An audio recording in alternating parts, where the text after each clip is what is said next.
E meus irmãos, então, outubro é um mês diferente para nós, né? É um mês em que nós celebramos a Reforma Protestante. Nós celebramos, então, 504 anos de Reforma. Nós iniciamos, domingo passado, falar a respeito da Reforma, de algum dos seus pilares, né? E, portanto, por assim dizer, a gente tem aquele marco do 31 de outubro, né? Celebramos a Reforma. Mas eu gostaria de vir um pouquinho antes na história com os irmãos. De ver que o espírito, por assim dizer, da Reforma já está acontecendo antes mesmo de Lutero. A Europa já estava vivenciando algumas manifestações. Enquanto boa parte da igreja havia se desviado doutrinariamente, a gente deve lembrar que Deus permanece sendo sempre o Senhor da história. E Ele levanta ao longo dos anos homens para transmitir a verdade das Escrituras. Ao longo dos anos, os ensinos heréticos foram surgindo e adentrando a igreja. Inúmeras heresias. A gente poderia citar algumas, né? Heresias como a doutrina do purgatório, ou exaltação de Maria, confissão auricular de pecados ao sacerdote e não a Deus, venda de indulgências, né? A tradição foi colocada em pé de igualdade com as Sagradas Escrituras, ou seja, a palavra do Papa tinha o mesmo valor que as Escrituras, né? Foi também uma dessas heresias e problemas, proibição da Bíblia para os leigos. Apenas clero e sacerdotes tinham acesso às Escrituras. São apenas alguns exemplos de tantos do que acontece quando a igreja abandona as Sagradas Escrituras. Mas como eu falei, Deus nunca deixou de levantar homens na história para proclamarem a verdade. Então esse movimento de reforma já está acontecendo muito tempo antes. Aquilo que a gente pode chamar de os pré-reformadores, a pré-reforma. Por exemplo, no século XII, surge um movimento dos valdenses, com Pedro Valdo, onde ele defendia o direito de todos os fiéis de lerem a Bíblia. Pedro Valdo era um importante comerciante de Lyon, onde que Mateus e Mariana estão, e ele pagou para um clérigo que ele traduzisse a Bíblia para a sua língua. Então ele começa a pregar, mesmo não sendo autorizado pela igreja, mesmo não sendo um sacerdote que a igreja havia autorizado. E ao longo dos anos vai passando, o século XIV, outro pré-reformador, bastante conhecido também, John Wycliffe, onde ele aponta diversas questões e contradições da Igreja Católica Romana. Para Wycliffe, na visão dele, era incompreensível o poder político do Papa. E ele então organiza um grupo de padres, que ficaram conhecidos como Lollardos, onde eles pregavam a obediência a Deus, a confiança na Bíblia como guia para uma vida cristã e a simplicidade do culto. Eles rejeitavam a riqueza da missa. A igreja estava muito rica, segundo eles, e as missas muito rebuscadas. E também rejeitavam a maioria dos sacramentos e a supremacia papal. Então a gente vê que esse espírito de reforma, ela está em andamento. Mais tarde surge um outro pré-reformador, esse a gente conhece, bastante conhecido, John Hus, e ele e o seu grupo, os citas, exigiam pelo menos duas coisas da igreja. Primeira, era a comunhão do pão e vinho, que deveria ser oferecida a todos os fiéis, não somente ao clero e aos sacerdotes. E a segunda, que era a liberdade de pregação, ou seja, todo cristão deveria pregar o Evangelho. No Conselho de 1415, as ideias de Hus são condenadas como heréticas, e ele também é condenado à morte, condenado à fogueira.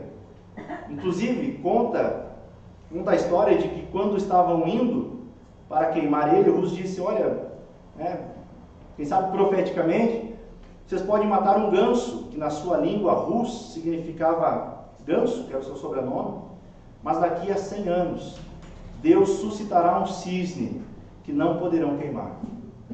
102 anos se passaram até 31 de outubro de 1517, onde Deus estava levantando o cisne para fixar as 95 teses na porta do castelo de Wittenberg. Ao fazer isso, no dia 31 de outubro, Lutero não tinha a intenção nenhuma de dividir a igreja, mas sim de debater os erros, a venda de indulgências, a comercialização de perdão dos pecados. As suas teses, Lutero questionou sobre o poder e a autoridade do Papa em perdoar pecados de quem quer que fosse. Então, as 95 teses provocaram grande perturbação à igreja, à sociedade da época. Simplesmente porque Lutero não havia redescoberto a Bíblia, não. Ele redescobriu o Evangelho através das Escrituras. Coisa que a igreja da época praticamente havia abandonado. Então, até aqui nós vimos brevemente de como o Espírito da Reforma, como Deus está levantando homens até o estopim do dia 31 de outubro. E esse movimento de reforma é um movimento constante. É a igreja sempre reformando. E nós poderíamos, quem sabe, sintetizar os pilares da fé cristã com solas que a gente, por assim dizer, foi o que deu início à reforma, onde eles bravamente defenderam: não, é somente a Escritura, somente Cristo, somente a fé, somente a graça e somente a Deus glória. Esses eram os pilares da reforma e são os pilares da igreja cristã. E essa noite eu gostaria de ver um pilar, que é o somente as Escrituras, a sua inerrância, suficiência e o quanto é importante esse pilar para nós. Amém? Amém. Quero convidar vocês, então, a abrir as vossas Bíblias em 2 Timóteo, capítulo 2, 2 Timóteo, capítulo 3, dos versos 14 ao 17. Um texto bastante conhecido, Paulo escrevendo ao jovem Timóteo, capítulo 3, versículos 14 ao 17. Assim está escrito: Tu, porém, permanece naquilo que aprendeste e de que foste inteirado, sabendo de quem o aprendeste, e que desde a infância sabes as sagradas letras, que podem tornar-te sábio para a salvação pela fé em Cristo Jesus. Toda a Escritura é inspirada por Deus e útil para o ensino, para a repreensão, para a correção, para a educação na justiça, a fim de que o homem de Deus seja perfeito e perfeitamente habilitado para toda boa obra. Amém, meus irmãos? Amém. Apenas, geralmente nós fazemos série de exposições, nós pegamos um texto e um livro, nós vamos expondo, Mas agora vai ser um pouco mais, mais temático.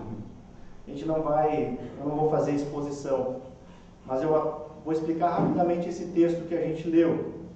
Os versos 10, se os irmãos puderem permanecer com a Bíblia aberta, os versos 10 até o verso 17, Paulo está fazendo um contraste com os versículos de 1 a 9.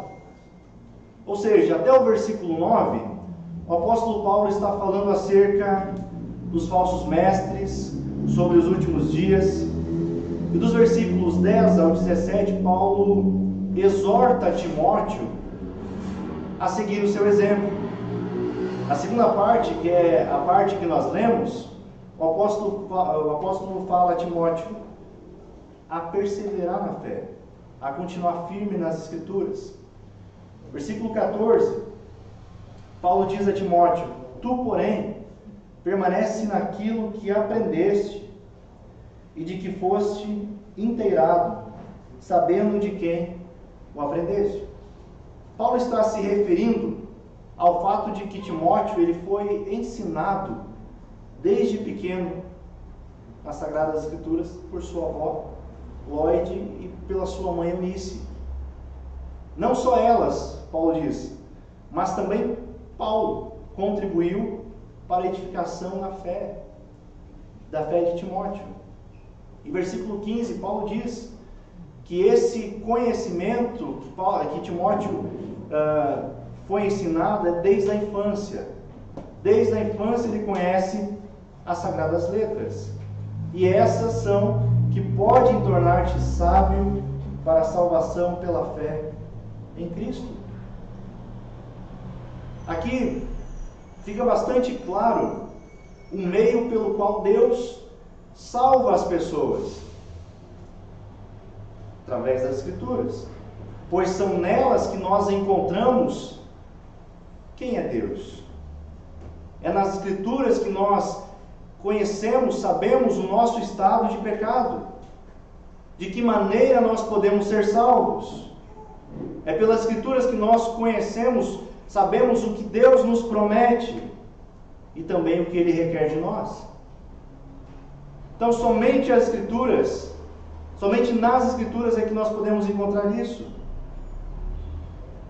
E é por isso que, através dela, que nós podemos nos tornar sábios, entendidos, para entender qual é o caminho da salvação que nos é oferecido. Versículo 16, Paulo reforça esse ponto falando da inspiração das Escrituras. Porque ela é o caminho de instrumento que Deus salva as pessoas. Por quê? Porque pelas Escrituras nós podemos conhecer o caminho, conhecer a Cristo. Porque ela é inspirada por Deus. Toda a Escritura é inspirada por Deus. E a palavra inspirada significa soprada. Paulo está usando a palavra telpneustos, que significa, quer dizer, soprado por Deus. Ou seja, a Bíblia é aquilo que Deus desejou que a gente conhecesse sobre a salvação. Não somente sobre a salvação, mas as Escrituras também, Paulo continua, é útil para o ensino, repreensão, correção e educação na justiça. Não somente para a salvação, mas também para o meu crescimento, para o crescimento da igreja.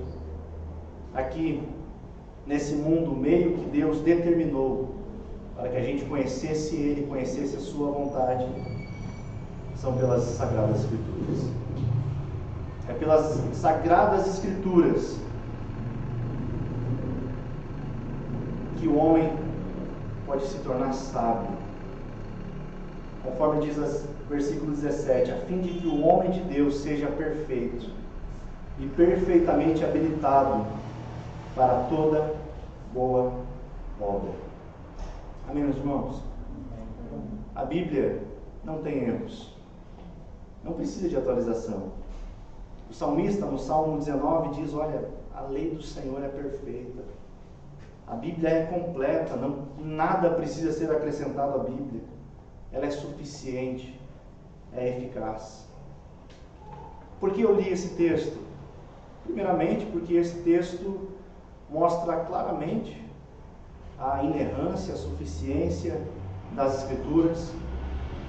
Mas foram textos como esse de 2 Timóteo que levou os reformadores a chegarem à compreensão de que a Escritura, e ela somente é o meio pela qual Deus nos fala e nos transmite o conhecimento necessário para sermos salvos.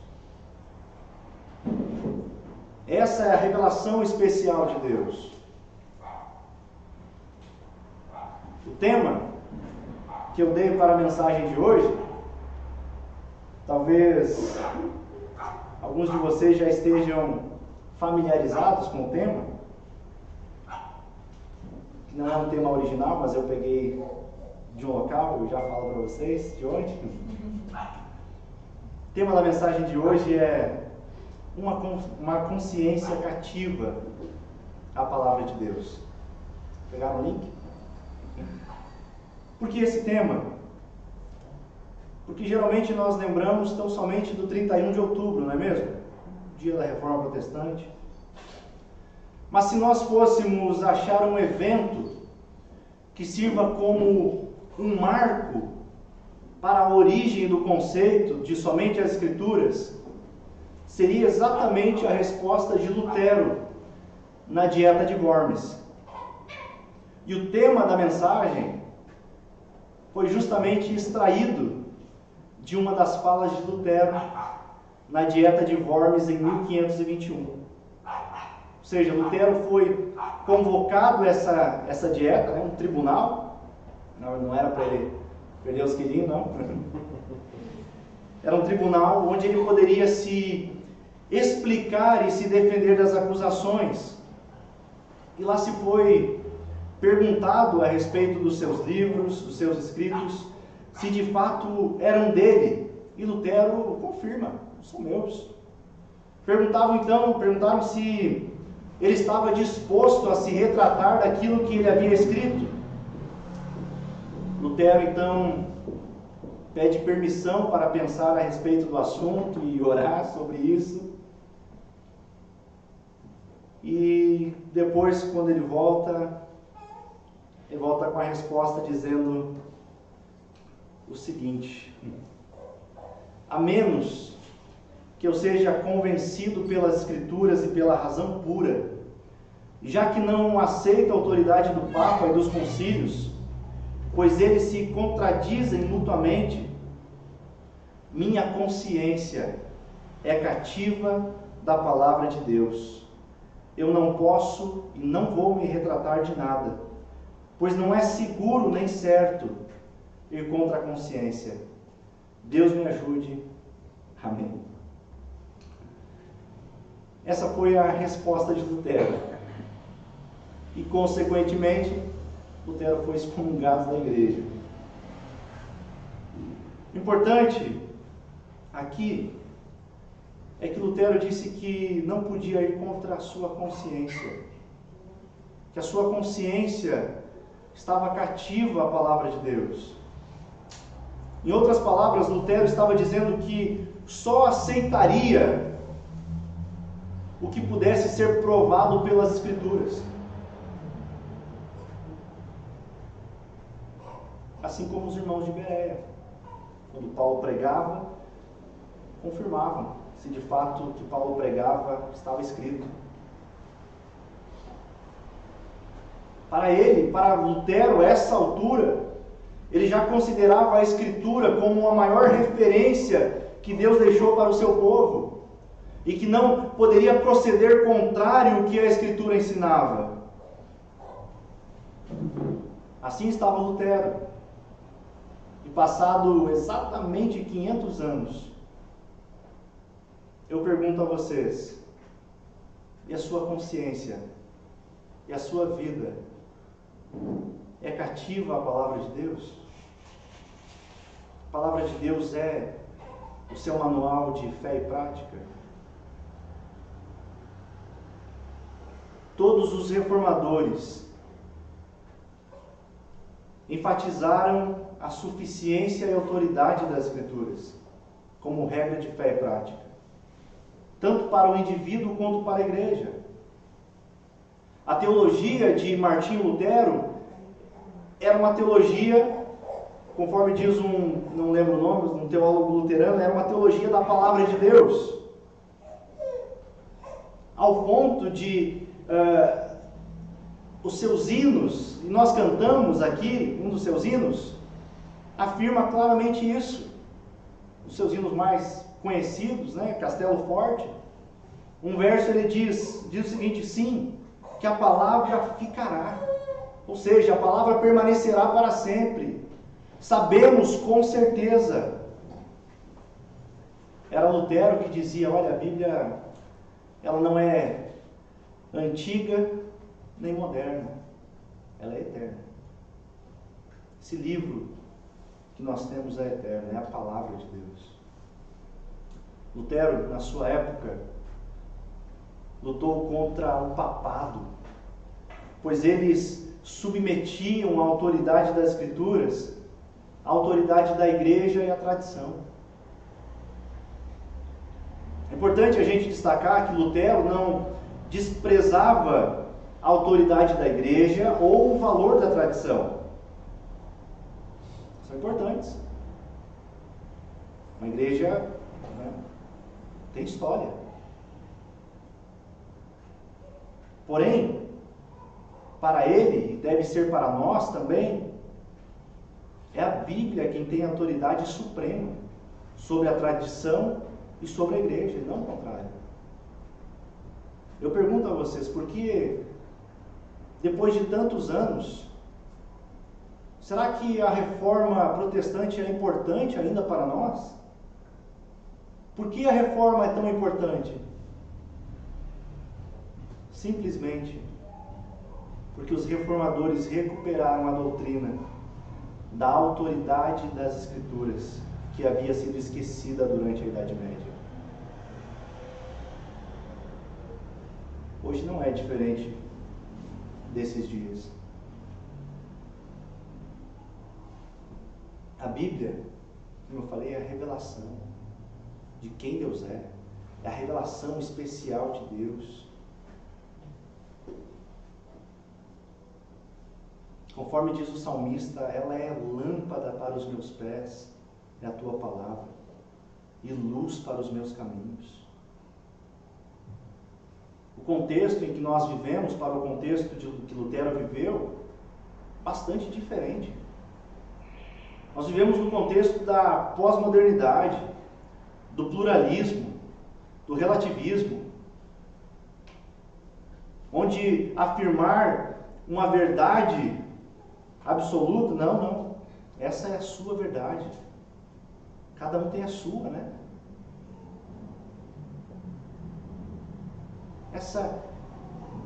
Esse é o contexto em que nós vivemos.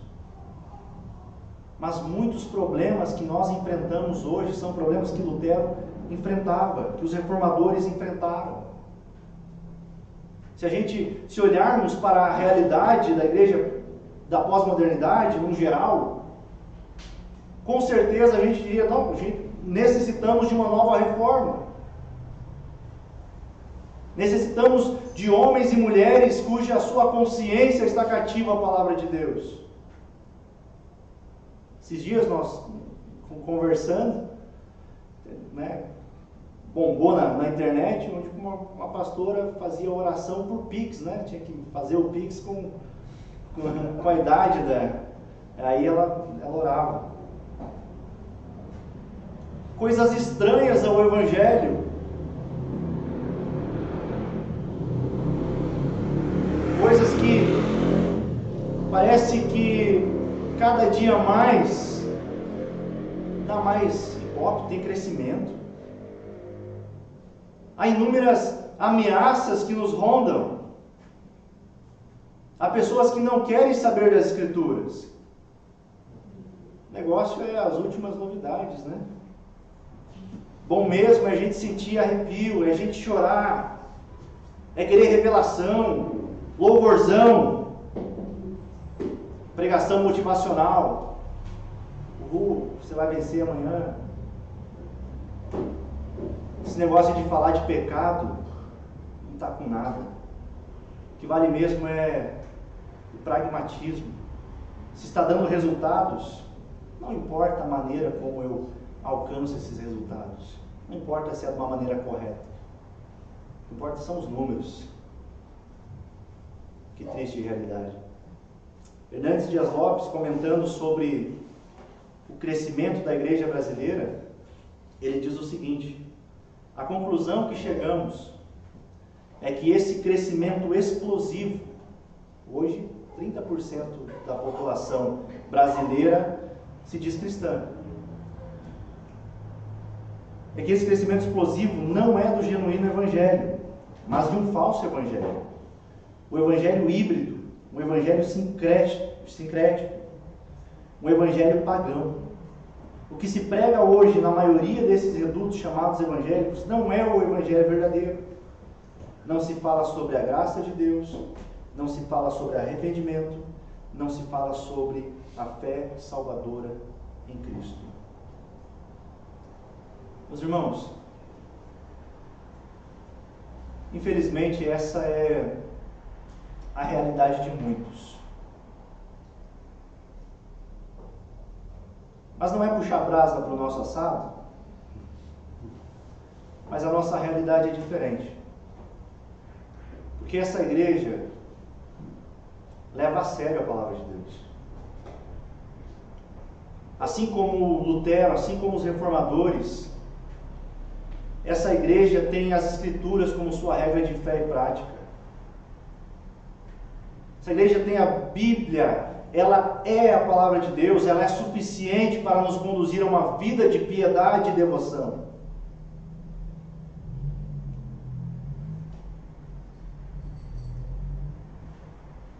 Mas a realidade que nós encontramos por aí, muitas vezes é uma realidade tão diferente. Infelizmente.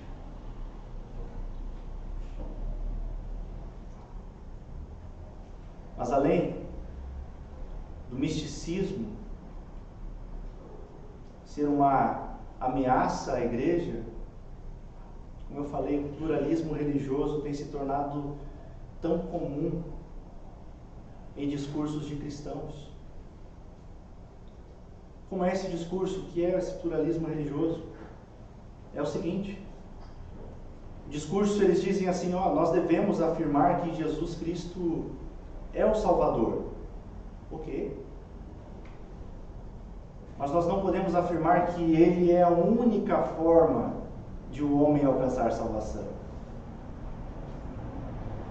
Ele é um entre muitas outras formas de Deus se revelar. Isso é uma noção básica do conceito do que é pluralismo. Mas, meus irmãos, se isso fosse verdade, não faria sentido algum a gente estar aqui.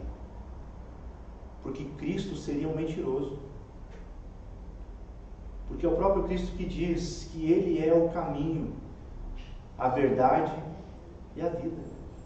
Que ninguém vai ao Pai a não ser por Ele.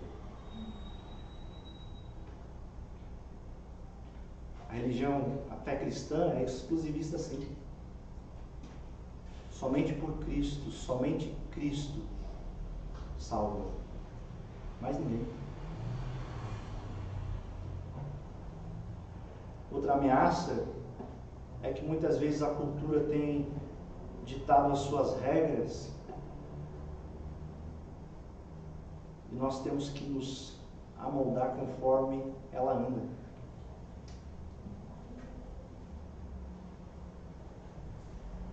Como então, em meio a tantos ataques ao cristianismo, como então a gente obtém uma consciência que é cativa à palavra de Deus, em meio a tantas coisas que nós estamos vendo e ouvindo?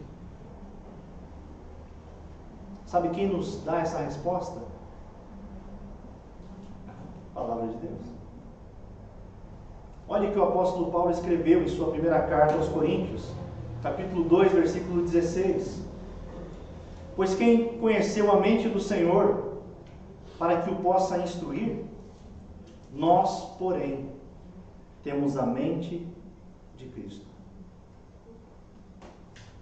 Irmãos, esse versículo faz parte de um texto em que o apóstolo Paulo fala aos crentes de Corinto que a mensagem do Evangelho não está na sabedoria humana. E parece que alguns coríntios estavam criticando Paulo por ele não utilizar certas técnicas de retórica.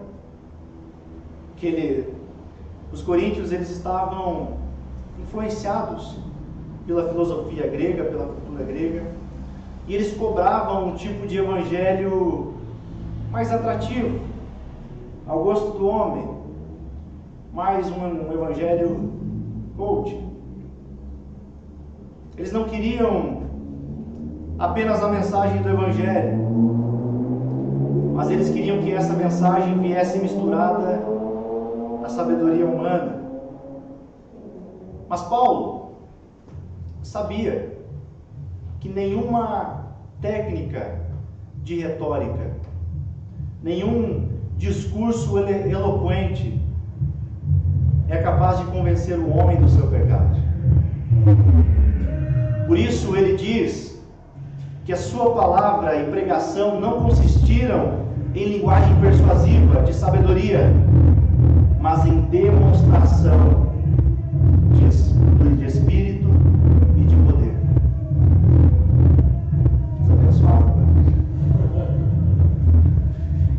E vocês podem confirmar isso fazendo como os crentes de Bereia, ao lerem os 2 primeiros capítulos de 1 Coríntios, onde claramente a gente vê Paulo fazendo novamente um contraste entre aquilo que ele chama de homem natural e o homem espiritual, onde um é destituído do Espírito Santo e o outro tem o Espírito Santo. Então o apóstolo Paulo diz, observe comigo, 1 Coríntios 2,14: o homem natural não pode compreender as coisas do Espírito de Deus, porque lhe parecem loucura. A expressão coisas do Espírito se refere às verdades espirituais. E essas verdades falam sobre o pecado, sobre a culpa do homem, sobre a necessidade de arrependimento, da fé em Cristo, do perdão, da redenção, da salvação e da vida eterna. Então a afirmação bíblica diz que o homem natural não é capaz de compreender a verdade do Evangelho, não é capaz de compreender essas coisas. O homem natural não aceita as coisas do Espírito, porque lhes são loucura, diz o apóstolo Paulo. E o motivo disso é por não possuir a mente de Cristo. É por não ter a consciência cativa à palavra de Deus. Paulo continua: aquele que tem a sua consciência cativa, submissa à palavra de Deus, o homem espiritual, esse tem a mente de Cristo. Está fazendo um contraste, dizendo que quanto o homem natural segue os seus instintos naturais, Judas cita isso, o homem espiritual segue o seu Senhor. Enquanto um tem a mente voltada somente para as coisas deste mundo, o outro tem a mente de Cristo. Ao dizer isso, Paulo estava mostrando claramente que aquele que é habitado pelo Espírito possui sua mente em harmonia com a mente de Cristo. Ele ama a sua lei, deseja cumprir os seus mandamentos, fazer a sua vontade, anunciar as suas obras. E como o pastor Marcelo falou semana passada, viver para a glória de Deus.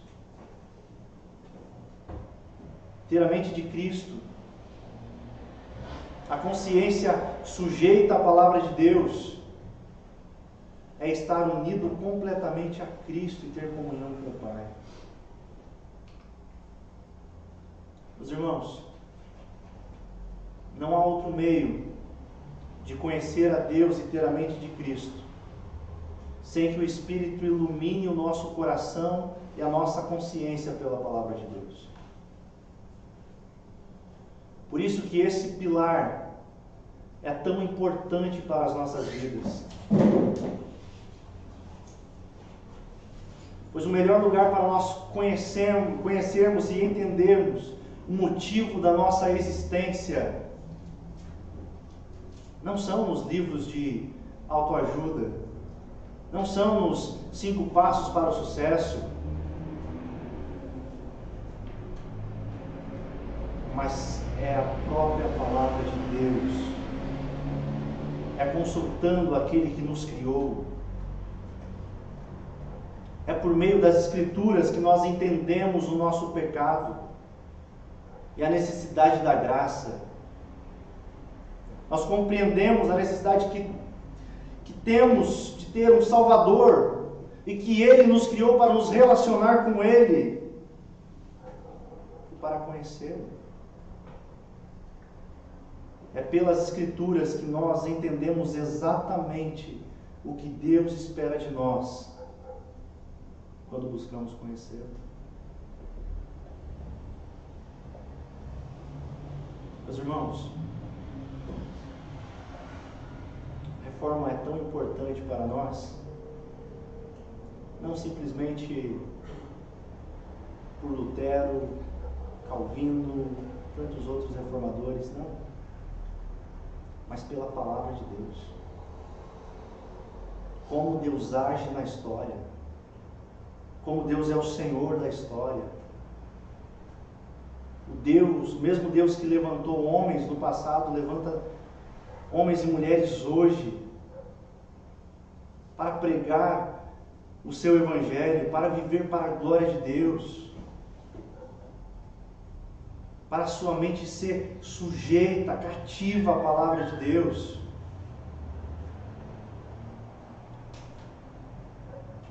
Quando nós buscamos conhecer ao Senhor na sua palavra,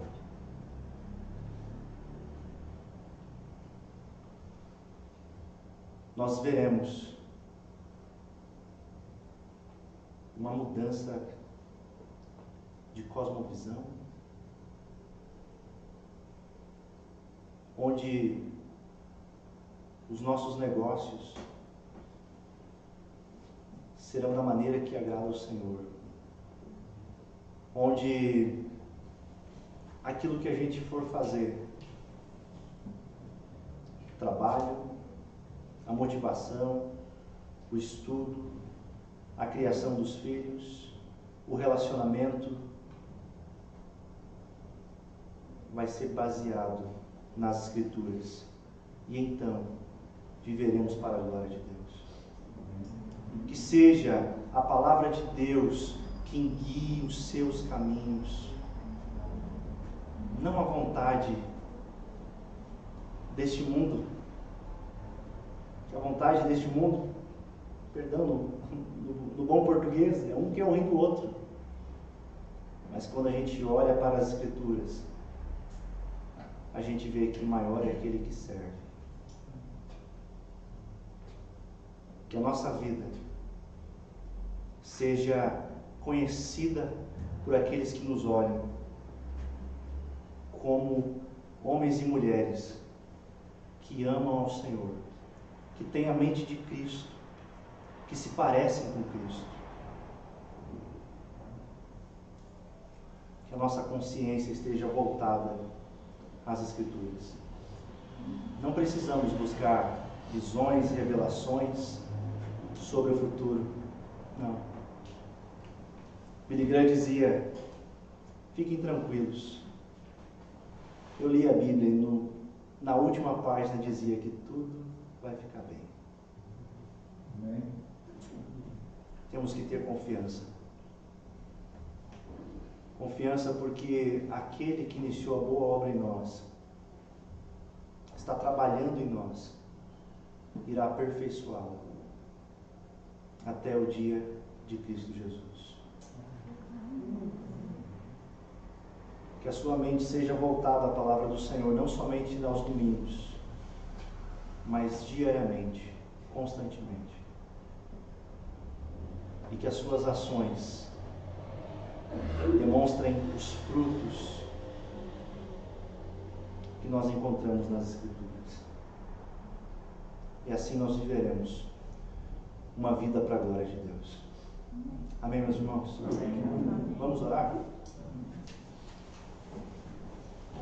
Senhor, nós te agradecemos, porque o Senhor é tão gracioso conosco. O Senhor se revelou a nós. O Senhor enviou o seu Filho a nós. E nós queremos ouvir constantemente a tua voz. E sabemos que para ouvir a tua voz é através das Escrituras, pois ela é suficiente. Tua palavra é perfeita, tua lei é perfeita, Senhor. Ensina-nos a confiar nas tuas verdades. Mesmo quando os dias maus vierem, a gente possa descansar, pois sabemos que o Senhor conosco está. O Senhor é o nosso castelo forte. Nós queremos viver, Senhor, para a tua glória, com a mente cativa, com a consciência, com a alma cativa a tua palavra. Que o mundo olhe para nós e veja o Senhor brilhando. Talvez sejamos a única Bíblia que o povo irá ler. Nós te pedimos, Senhor, nos torna parecidos contigo, mesmo sendo tão pecadores. Nós confiamos na tua graça. Nos usa para proclamar o teu Evangelho com unção e com autoridade, para que vidas conheçam ao Senhor e tenham a vida transformada. É a nossa oração, em nome do teu Filho amado Jesus, que te peço e te agradeço. Amém. Bem, meus irmãos, então, partindo para o encerramento, alguns avisos. Essa semana nós não temos o PG, né? Nosso pequeno grupo. Tivemos na semana que passou e a gente está fazendo de 15 em 15 dias. Também os dízimos e ofertas está projetado a chave, né, na conta da igreja, chave Pix. Os irmãos, né, quiserem contribuir, que sentirem no coração, Deus tem abençoado. E conforme a gente viu, a igreja, né, o pastor Bernardo, nós somos uma igreja missionária, que nós ofertamos em missão. E nós também queremos, cada dia mais, sermos missionários aqui na cidade de Passo Fundo, levar o Evangelho. Por isso também a sua contribuição é muito importante. Amém, meus irmãos? Amém. Também gabinete pastoral online, nas quarta-feira, né? Se quiserem ter um tempo com o pastor Marcelo, conversar, alguma dúvida teológica, né? Quiser orar, chorar junto, se alegrar, né? Está ali o contato do pastor Marcelo.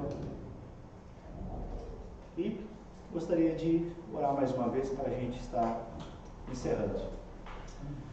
Senhor, nós agradecemos por esse tempo que nos reunimos, onde fomos alimentados pela Tua Palavra, onde encontramos os nossos irmãos, tivemos esse tempo tão precioso de comunhão. Nós Te agradecemos por esse privilégio. Queremos Te pedir a Tua bênção sobre essa semana que se inicia, que o Senhor esteja cuidando, livrando cada um dos meus irmãos do mal, dos perigos, né? E que o Senhor seja cada dia mais, venha a brilhar na vida dos meus irmãos, que a cada dia mais no seu trabalho, com os amigos, na faculdade, na escola, o Senhor esteja abençoando a vida dos meus irmãos. É o que nós Te pedimos em nome de Jesus. Amém. Meus irmãos, que o Senhor o abençoe e o proteja. Que o Senhor olhe para você com favor e lhe mostre bondade.